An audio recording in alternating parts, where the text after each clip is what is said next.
Friends, मैं यशवीन आपका स्वागत करती हूँ तक्षशिला ट्यूटोरियल्स के ऑनलाइन चैनल पर। तो दोस्तों, आज लेक्चर है 6.10। लेक्चर 6.9 में हमने क्या पढ़ा था? द प्रोसेस ऑफ ट्रांसक्रिप्शन, मतलब अनुलेखन की प्रक्रिया को पढ़ा था। अनुलेखन की प्रक्रिया कैसी होती है, क्या होती है? 3 भागों में डिवाइडेड थी। पहला था प्रारंभन, जहाँ पे क्या हो रहा था, प्रोमोटर साइड से आके आरएनए पॉलीमरेज जुड़ रहा था। फिर दीर्घीकरण था, जिसमें क्या हो रहा था, आरएनए पॉलीमरेज आरएनए बना रहा था। फिर आई थी समापन की क्रिया, जिसे टर्मिनेटर साइट्स भी बोलती है, टर्मिनेटर फैक्टर भी बोलते हैं। उसमें क्या था कि जो आरएनए था वो कंप्लीट होके आरएनए अलग हुआ जा रहा था, और जो आरएनए पॉलीमरेज था उस रो फैक्टर के साथ अलग हुआ जा रहा था। तो ये हमने पढ़ा था लेक्चर 6.9 में। लेक्चर 6.10 में आज हम सिर्फ पढ़ेंगे आनुवांशिक कोड के बारे में, या जिसको जेनेटिक कोड्स भी बोलते हैं, जेनेटिक कोडॉन्स भी बोलते हैं। तो दोस्तों, आज का लेक्चर शुरू करने से पहले हम आपको एक बहुत इंपॉर्टेंट बात बता दें कि हम एक एक लेक्चर को लेके चल रहे हैं। एक लेक्चर में एक ही टॉपिक को ले रहे हैं। हम 2-3 टॉपिक एक साथ एक ही लेक्चर में नहीं ले रहे, इसलिए क्योंकि अगर हम 2-2 टॉपिक्स एक साथ एक ही लेक्चर में ले लेंगे तो वो बिल्कुल खिचड़ी पक जाएगी। ठीक, तो थोड़ा इसको समझना भी टफ होता है। काफ़ी सारे एंजाइम्स होते हैं जिनके बारे में हमें रटना होता है, जिनको हमें पढ़ना होता है, जिन्हें समझना होता है। तो उनको समझने के लिए चाहिए थोड़ा सा टाइम, थोड़ा टाइम लिमिट चाहिए, थोड़ा गैप चाहिए, ताकि इन चीज़ों को हम आराम से समझ पाए। अगर 2-2 टॉपिक्स, 3-3 टॉपिक्स हम एक ही में रख के पढ़ लेंगे तो हमको कुछ नहीं समझ में आएगा। सारा दिमाग में खिचड़ी बन जाएगी कि हमने ये भी पढ़ा, वो भी पढ़ा। तभी आरएनए के प्रकार और अनुलेखन की प्रक्रिया को हमने 2 अलग-अलग लेक्चर्स में डिवाइड किया, ताकि अगर हम इनको एक ही में पढ़ा देते तो पहले हम आपको पढ़ाते ही रहते कि आरएनए क्या होता है, फिर तुरंत हम उसके बाद आपको पढ़ा देते कि अनुलेखन की प्रक्रिया क्या होती है, तो वो काफ़ी लंबा लेक्चर भी हो जाता, प्लस वो काफ़ी दिमाग में खिचड़ी भी बन जाती। तो इसलिए हमने उस लेक्चर को डिवाइड किया। तो आज का लेक्चर हमारा सिर्फ हम पढ़ेंगे अनुवांशिक कोड, और ये एक बहुत इंपॉर्टेंट टॉपिक है, बहुत पूछा जाता है बोर्ड में और लॉन्ग आंसर टाइप क्वेश्चंस में, तो ये फेमस है। ठीक दोस्तों, तो आज हम पढ़ेंगे अनुवांशिक कोड, या इसको जेनेटिक कोड्स भी बोलते हैं, जेनेटिक कोडॉन के नाम से भी फेमस है। तो ये क्या होते हैं, कैसे होते हैं, रिलेट करता है ये प्रीवियस ही टॉपिक से, मतलब हमारे प्रीवियस लेक्चर से। लेकिन इसमें क्या है कि हम उसको बनाना सीखेंगे कि वो किस तरीके से बनता है। और दोस्तों, हम क्या बना रहे थे? प्रोटीन ही तो बना रहे थे। पहले डीएनए से डीएनए बनाया, फिर डीएनए से आरएनए बनाया, अब आरएनए से प्रोटीन बनाएंगे। लेकिन प्रोटीन बनाने से पहले हमें ये भी तो पता होना चाहिए कि प्रोटीन बनती कैसे। प्रोटीन के भी कुछ रूल होते हैं, प्रोटीन के भी कुछ सीक्रेट वाले फॉर्मूले होते हैं जिन्हें हमें पहले जानना पड़ेगा, और उन्हीं को कहते हैं अनुवांशिक कोड। उनको जानेंगे तब हम क्या करेंगे, स्थानांतरण की प्रोसेस करेंगे। अब पहले लेक्चर, इस लेक्चर में लेक्चर 6.10 में हम अनुवांशिक कोड को जानेंगे कि अनुवांशिक कोड क्या होते हैं, अनुवांशिक कोड कितने होते हैं, और उनको किस तरीके से पढ़ा जाता है, किस तरीके से हम किसी भी अनुवांशिक कोड को देखकर ये समझ सके कि वो कौन सी प्रोटीन बनाएगा या वो कौन सा एमिनो अम्ल है। तो इस प्रकार से हम आज का लेक्चर शुरू करते हैं और अनुवांशिक कोड को पढ़ेंगे कि अनुवांशिक कोडॉन्स क्या, जेनेटिक कोड। अब देखिए, यहाँ पे लिखा है जेनेटिक कोड, इसका इंग्लिश में नाम है जेनेटिक कोड, और हिंदी में इसको कहते हैं अनुवांशिक कोड। अनुवांशिकता से क्या मतलब है? ये तो बहुत पुराना टॉपिक है, अनुवांशिकता। अनुवांशिकता तो हमने पूरे चैप्टर 5 में सिर्फ किसके बारे में पढ़ा है? अनुवांशिकता के बारे में। अनुवांशिकता क्या होती है दोस्तों? जो एक पीढ़ी से अगली पीढ़ी लक्षण प्रकट होते हैं, उन्हीं को तो अनुवांशिकता कहते हैं। काफी सारे ऐसे लक्षण होते हैं जो हमारे एक पीढ़ी से नेक्स्ट पीढ़ी यानी कि अगली पीढ़ी में जाते हैं, वो क्या होते हैं? अनुवांशिक लक्षण होते हैं। अब अनुवांशिक कोड का क्या मतलब है? अनुवांशिक कोड ये एक सीक्रेट कोड है, जिस सीक्रेट कोड की वजह से प्रोटीन बनेगी, और वही प्रोटीन किसके लिए जिम्मेदार होगी? हमारी अनुवांशिक लक्षण के लिए, हमारे अनुवांशिक लक्षण के लिए जिम्मेदार होगी। तो चलिए दोस्तों, हमने यहाँ पे कुछ पॉइंट्स लिखे हैं, पैरा लिखा है, इसको समझते हैं कि इसके कहने का क्या मतलब है। सबसे पहले, डीएनए अनुवांशिक सूचनाओं या संदेशों के टेप की भांति है। ये बात तो हमें पता है कि ये डीएनए का मान लीजिए एक टेम्पलेट है, और उस पे बहुत सारे क्या होते हैं? नाइट्रोजनी छाप, जिसको एन2 बेसिस कहते हैं, और इन्हीं को यही क्या होते हैं? जीन होते हैं, और जीन ही हमारे अनुवांशिक लक्षणों के लिए जिम्मेदार होते हैं। अब ये कैसे बनते हैं? 1 से 1 बनेगा, 2 से 1 बनेंगे, 2 से 3 बनेंगे, 4 बनेंगे, ये सब इसकी एक कोड्स डिपेंड होता है, जो यहाँ पे लिखे होते हैं। तो चलिए वो भी बताते हैं आपको क्या होता है। डीएनए अनुवांशिक सूचनाओं या संदेशों के टेप की भांति होता है। यहाँ पे सारी अनुवांशिक सूचनाएं लिखी होती हैं कि वो किस प्रकार से होंगी, ठीक, जिसमें N2 बेसिस मतलब नाइट्रोजन क्षारकों। अब नाइट्रोजन क्षारकों तो पता है आपको दोस्तों क्या होते हैं, ये होते हैं ना नाइट्रोजन क्षार, यही होते हैं ना। पेंटोज शुगर होती है, N2 बेस होता है मतलब नाइट्रोजनी क्षारक होते हैं, और तीसरा क्या होता है फॉस्फेट ग्रुप। इन तीनों से मिलके क्या बने होता है पॉलीन्यूक्लियोटाइड। न्यूक्लियोटाइड, फिर बहुत सारे न्यूक्लियोटाइड मिलेंगे, वो पॉलीन्यूक्लियोटाइड बना देंगे। और पॉलीन्यूक्लियोटाइड क्या है, डीएनए ही तो है। तो और ये क्या है, ये भी तो डीएनए है। अगर यू को हटा दे तो ये क्या है दोस्तों, डीएनए है। फिर ये तो बात हो गई स्टेम की, जिसपे क्या है डीएनए, और डीएनए ही हमारी आनुवांशिकता के लिए क्या होता है, जिम्मेदार होता है। फिर जिसमें नाइट्रोजनी क्षारकों मतलब N2 बेस अनुक्रम के रूप में आनुवांशिक संदेश होते हैं।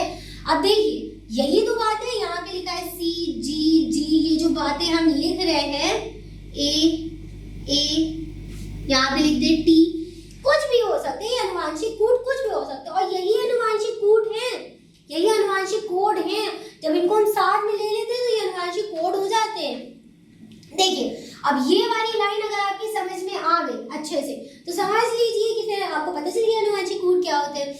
डीएनए अनुवांशिक सूचनाओं संदेशों का टेप की भांति है, ये है एक टेप की भांति, ठीक, जिसमें किसको बताया गया, नाइट्रोजनी क्षारकों, यही तो है आपके नाइट्रोजनी क्षार। नाइट्रोजनी क्षारकों अनुक्रमांक के रूप में आनुवांशिक संदेश होते हैं। अब ये जो अनुक्रमांक है, ये जो कोड्स हैं, यही क्या है, आनुवांशिक संदेश है। और इन्हीं आनुवांशिक संदेशों को आरएनए पढ़ता है, और आरएनए पढ़ के एमआरएनए पढ़ के टीआरएनए से भेज देता है किसके पास, आरआरएनए के पास। वो आरआरएनए क्या करता है, इन्हीं को राइबोसोम पे ले जाता है और प्रोटीन बना देता है। और जिस प्रकार की प्रोटीन होती है उसी प्रकार के लक्षण होते हैं। अब इसी को तो कॉपी किया था टीआरएनए ने, इसी को पढ़ा था एमआरएनए ने, और यही चीजें लेके गया था टीआरएनए। अब जो चीज गई है वही चीज तो बनेगी। तो दोस्तों आनुवांशिक संदेश होते हैं, यही जो है यही आपके क्या है, आनुवांशिक संदेश है। प्रोटीन, अब यहाँ आई बात किसकी, प्रोटीन की। अब नेक्स्ट पैरे में हम पढ़ेंगे प्रोटीन के बारे में, जो कि ये होते हैं। प्रोटीन में प्रायः विभिन्न प्रकार के 20 अमीनो अम्ल होते हैं।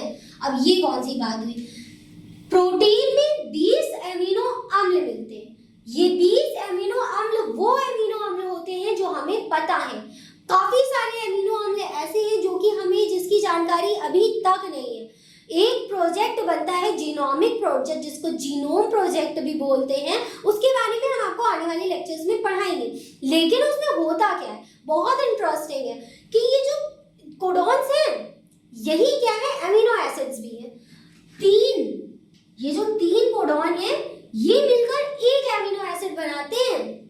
एक अमीनो एसिड, उस प्रकार से हमें पता है हमारे पास कितने 20 अमीनो एसिड्स हैं। ध्यान से सुनिएगा दोस्तों, प्रोटीन में प्रायः विभिन्न प्रकार के 20 अमीनो अम्ल होते हैं, ठीक, 20 अमीनो अम्ल होते हैं। जैसे कि उसका नाम हम ले सकते हैं methionine, serine, leucine, isoleucine, arginine, ये सब क्या है, अमीनो अम्ल हैं। अमीनो अम्ल बहुत सारे होते हैं, 20 प्रकार के होते हैं। 20 प्रकार में 10 प्रकार के ऐसे होते हैं जो कि एसेंशियल होते हैं, और 10 प्रकार ऐसे होते हैं जो कि नॉन एसेंशियल होते हैं। अब ये एसेंशियल और नॉन एसेंशियल क्या है, एसेंशियल मतलब होता है जरूरतमंद। 10 अमीनो अम्ल ऐसे होते हैं जो कि जरूरतमंद होते हैं। ये हमें बाहर के सोर्स से लेना पड़ता है, यानी कि खाने पीने से लेना पड़ता है, या उसके कोई सप्लीमेंट्स लेने पड़ते हैं। और 10 अमीनो अम्ल ऐसे होते हैं जो कि नॉन एसेंशियल होते हैं।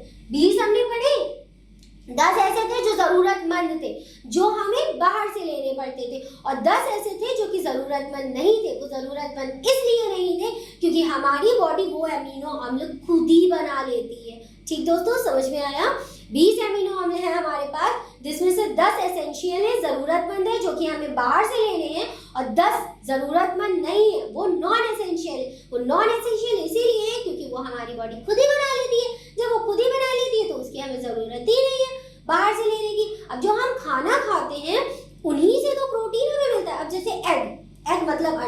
अंडे में अंडा इसे सबसे अच्छा प्रोटीन का सोर्स होता है। अंडा है, मक्खन है, ये सब क्या है, प्रोटीन के बहुत अच्छे सोर्स होते हैं। इनमें प्रोटीन बहुत ज्यादा मात्रा में मिलता है, तो उन्हीं से अमीनो अम्ल बनते हैं। अब हमें पता है कि प्रोटीन किसके बने होते हैं, अमीनो अम्ल के बने होते हैं। तो जो दूध और मक्खन और ये सब अंडा हम खाते हैं, उससे हमें मिल जाते हैं 10 अमीनो अम्ल, और 10 अमीनो अम्ल हमारी बॉडी में खुद ही होते हैं, और इन्हीं सब से बन जाते हैं हमारे पूरे शरीर की कोशिकाओं के डीएनए वगैरह, सब कुछ इसी से बन जाता है, ठीक। और उसमें एक और चीज मदद करती है, माइटोकॉन्ड्रिया।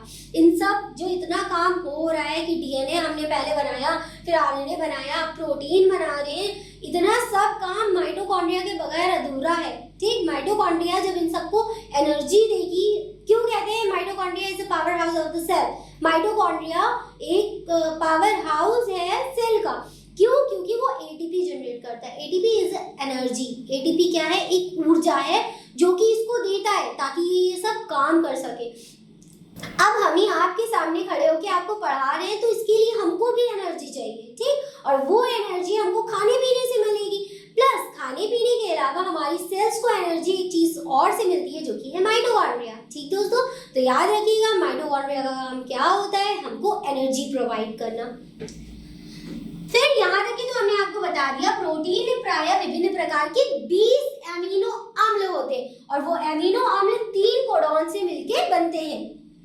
20 अमीनो अम्ल होते हैं, परंतु न्यूक्लिक अम्ल में केवल 4 क्षारक, मतलब 4 बेस मिलते हैं। न्यूक्लिक अम्ल दोस्तों क्या है, डीएनए। डीएनए क्या है, एक न्यूक्लिक अम्ल। न्यूक्लिक अम्ल में कितने क्षार मिलते हैं, 4। कैसे, एक हो गया ए, एक हो गया टी, एक हो गया जी, और एक हो गया सी। ये किस में मिले, डीएनए में। और एक हो गया ए, एक हो गया यू, एक हो गया जी, और एक हो गया सी। ये मिल गए किसमें, आरएनए में। और ये किसका है, डीएनए, ठीक। तो 4 क्षारक से यही मतलब है, N2 बेसिस कितने हैं, 4। ए टी जी सी किसमें, डीएनए में। ए यू जी सी किसमें, आरएनए में। परंतु हमने क्या बताया आपको, 20 अमीनो अम्ल से मिलकर प्रोटीन बनी है, लेकिन न्यूक्लिक अम्ल में केवल 4 क्षारक मिलते हैं, जो कि है ATGC डीएनए में, AUGC आरएनए में। ये 4 डीएनए के हो गए, और ये 4 किसके हो गए, आरएनए के हो गए। फिर आगे बढ़ते हैं दोस्तों, आनुवांशिक सूचना mRNA से होकर प्रोटीन तक पहुंचती है। जैसे कि हमने आपको प्रीवियस लेक्चर्स में बताया था कि जितनी आनुवांशिक सूचनाएं होती हैं वो mRNA मतलब मैसेंजर आरएनए, जो काम होता है उसका क्या होता है, उसको पढ़ना, उसको लेना, ठीक, मैसेज लेना, से होकर प्रोटीन तक पहुंचती है। और प्रोटीन हमें कहाँ मिलेगा दोस्तों, राइबोसोम में मिलेगा। प्रोटीन तक पहुंचती है। अतः आरएनए की भाषा का प्रोटीन की भाषा में अनुवाद करने के लिए एक शब्दकोश को तैयार करना आनुवांशिक कूट की समस्या होती है। आनुवांशिक कूट वही कूट होते हैं जिसकी वजह से हम ये पहचान सके, ठीक, गौर से सुनिएगा, जिसकी वजह से हम ये पहचान सके कि कौन सा कोडॉन कौन सी प्रोटीन बनाता है, ठीक। और कोडॉन्स कुछ नहीं है, ये ATGC, ये जो नाइट्रोजनी क्षार है, यही आपके अमीनो एसिड्स भी बनाते हैं, यही जीन भी होते हैं, यही N2 क्षारक भी होते हैं, और यही प्रोटीन बनाते हैं। सारा काम किसका है, इन्हीं N2 क्षारकों का है, नाइट्रोजनी क्षारकों का है। इस प्रकार आनुवांशिक संकेत पद्धति में कुल 4 क्यूब, अब देखिए यहाँ पे 4 क्यूब लिखा है, तो हमारे पास कितने क्षारक हैं, 4 क्षारक हैं, 4 ही तो क्षारक है, मतलब N2 बेसिस जो है 4 प्रकार के हैं, ATGC, और 3 कोडॉन, ठीक दोस्तों, गौर से सुनिए, 3 कोडॉन मिलकर एक एमिनो अम्ल बनते हैं, जैसे कि हमने आपको यहाँ पे बताया था ATG, ये 3 क्षारक मिलकर एक एमिनो अम्ल बनाएंगे, ठीक। तभी हमने यहाँ पे पावर कितनी रखी है, 3। 4 क्यूब इज इक्वल टू, मतलब क्या होगा ये, 4 इंटू 4 इंटू 4, 4 4 जा क्या होता है 16, ठीक, और 16 इंटू 4 क्या होता है 64, 16 4 जा 64, तो यहाँ पे क्या हो गया 64 कोडॉन्स होते हैं। मतलब हमारे पास कितने कोडॉन्स हैं, 64। अब ये 64 कोडॉन्स क्या काम करेंगे, प्रोटीन बनाएंगे, और 20 प्रकार के, 20 प्रकार से ज्यादा के प्रोटीन बनाएंगे। तो चलिए दोस्तों आगे बढ़ते हैं, क्या लिखा है, प्रत्येक अमीनो अम्ल के क्षारकों का एक अनुक्रम या ट्रिपलेट कोड होता है, जैसे कि AUG है। ठीक, तो ये एक एमिनो एसिड बनाता है जिसका नाम है मिथ्योनीन। तभी हमने पार यहाँ पे क्या रखी है, क्यूब, मतलब 3। फिर मान लीजिए एक है UAG, ये भी एक एमिनो अम्ल बनाएगा। अब बहुत ज्यादा एमिनो अम्ल मिलके क्या बना देंगे, प्रोटीन बना देंगे। जैसे कि यहाँ पे लिखा है कि 20 एमिनो अम्ल मिलके क्या बनाएंगे, प्रोटीन। बहुत सारे एमिनो अम्ल मिलकर प्रोटीन बनाते हैं।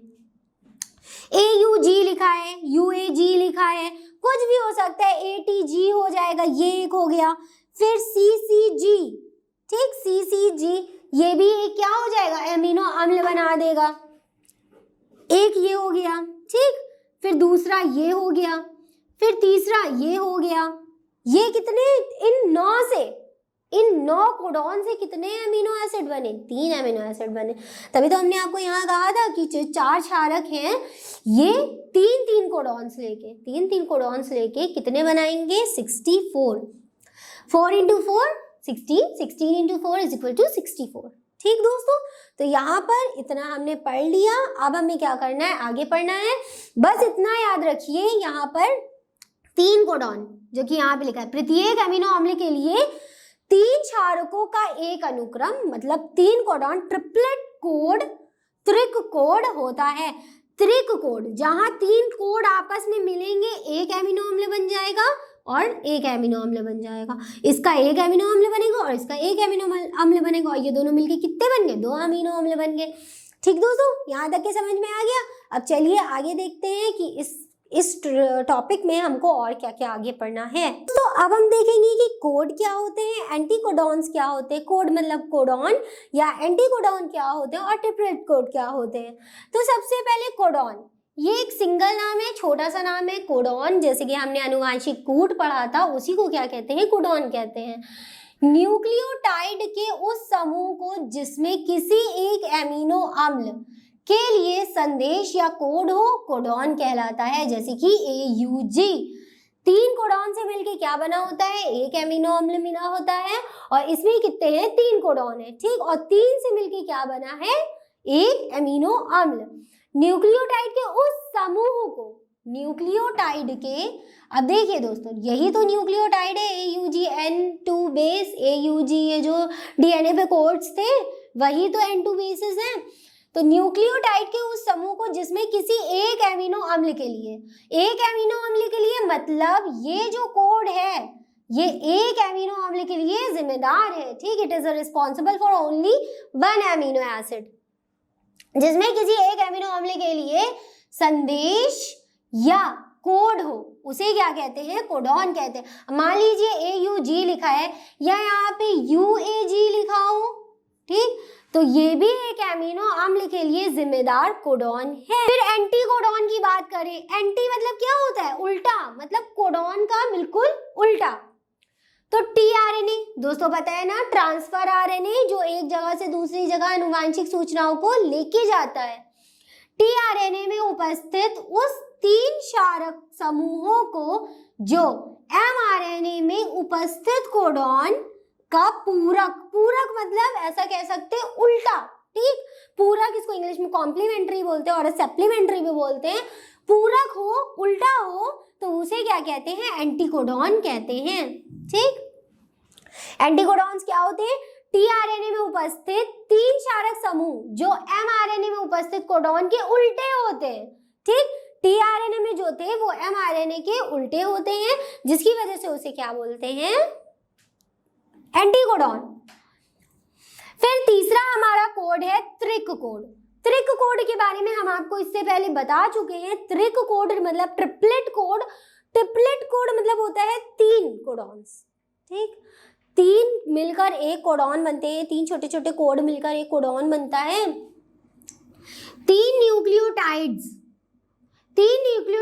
के बने कोड से, 3 न्यूक्लियोटाइड्स के बने कोड से, जैसे 4 × 4 × 4, ठीक, मतलब जैसे AUG बना, CAU, AUG, AUC, ऐसे करके बहुत सारे 1 2 3 कितने सारे एंड सो ऑन, ये जाएंगे 64।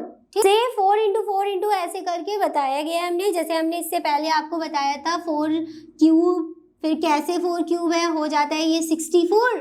ठीक, 64 कोर जब बनते हैं ये 20 अमीनो अम्ल। हमने आपको दोस्तों बताया था कितने अमीनो अम्ल होते हैं, 20 अमीनो अम्ल होते हैं, 10 जरूरतमंद और 10 जो जरूरतमंद मतलब नॉन एसेंशियल होते हैं।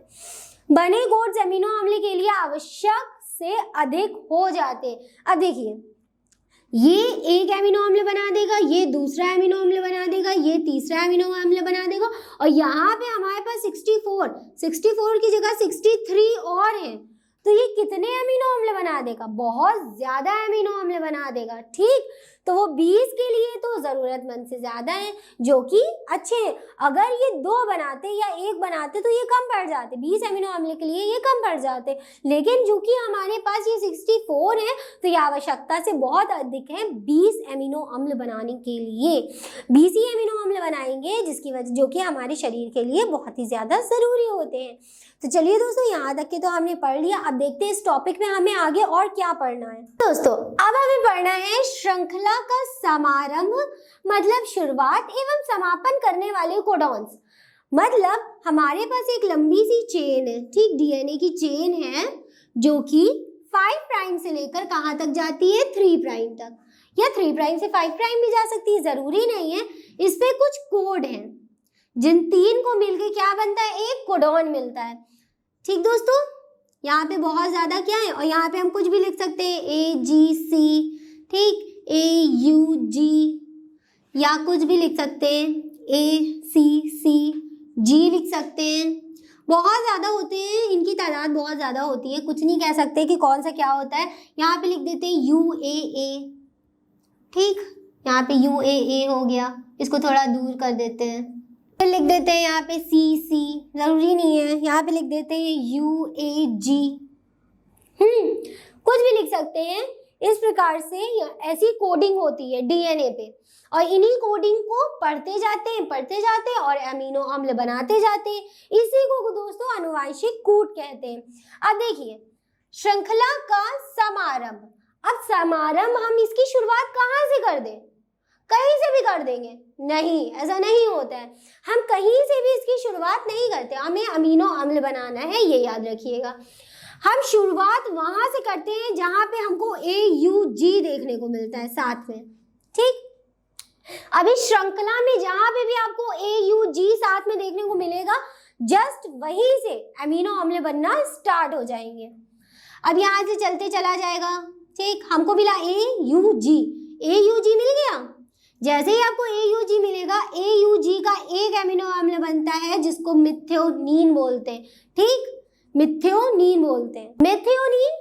फिर उसके बाद आगे चलते चले जाएंगे, ऐसी कोडिंग होती रहेगी। ACC का एक अमीनो अम्ल बनेगा, फिर GUA का एक अमीनो अम्ल बनेगा, UAA का एक अमीनो अम्ल बनेगा, ऐसे ही करके बनते हुए चले जाएंगे। लेकिन अब क्या है कि श्रृंखला का आरंभन व समापन करने वाले कोडॉन्स। अब समापन करने वाले 3 कोडॉन्स होते हैं। एक होता है UAA होता है, दूसरा होता है UGA, और तीसरा दोस्तों होता है UAG। ये 3 जो कोडॉन्स हैं, ये आपके होते हैं समापन कोडॉन। मतलब जहां पर समारंभ होगा वहां पे AUG मिलेगा, और जहां पे इसका अंत होगा, अब कहीं ना कहीं तो अमीनो अम्ल बनना बंद होंगे ना, तो जहां पे बंद होंगे वो कोड होंगे आपके UAA, UGA और UAG। अब जैसे इस श्रृंखला में हम चलते चले जा रहे हैं, इसका एक अमीनो अम्ल बना जिसका नाम था मेथियोनीन, इसका एक बन गया जिसका ल्यूसीन नाम रख दिया, तीसरे वाले का सीरीन हो गया। बहुत ज्यादा अमीनो अम्ल 20 होते हैं। फिर आगे चलते चले गए, हमको UAG मिला। ठीक, यहाँ पे देखिए, यहाँ पे क्या मिला, UAG, और UAG को हमने क्या कहा था, समापन कोडॉन। ये क्या है, समापन कोडॉन। जहां पे UAG मिलेगा वहां पे कोडिंग बंद हो जाएगी, अमीनो अम्ल बनना बंद हो जाएंगे। तो दोस्तों बस इतना सा था, जहां पे क्या था हमारा टॉपिक, श्रृंखला का समारंभ एवं समापन करने वाले कोडॉन्स।